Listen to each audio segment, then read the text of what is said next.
Hi, it's me again with Corel Tips and Tricks, and I just did a video on this cake topper.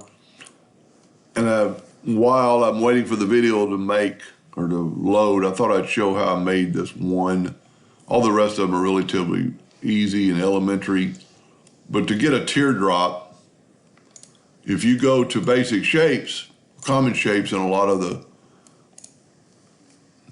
I don't know even in the new deal if there's a teardrop. There is this. And if you hold down the control button, you get basically a droplet of water.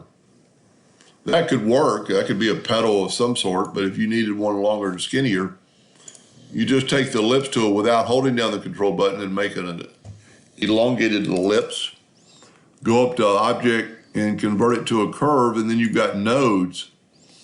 And there's a couple ways you could do this. You could get rid of these two center nodes, and then actually turn this into a cusp, and then you could move one handle up and the other handle up, and you've got that shape. You could do that, and that's one way. The other way, and just the way I got through doing it a while ago, I'm going to get it back to the original where we had all the nodes. I'm going to take two of these nodes and right-click and turn them into a line. Well, I must have just did one. So let's turn this into a line. There we go. This kind of gives you a unique shape.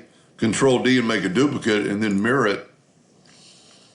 And then take your Smart Fill tool and fill it in. Now you're going to get a lot of nodes this way. Let's left click, right click, and you see all the extra nodes. But then you could delete these nodes and you get a pretty perfect flower, leafette, flower shape. Let's fill that in and see what it looks like.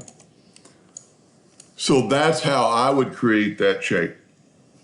Anyway, hope that helped a little bit. Thank you for watching.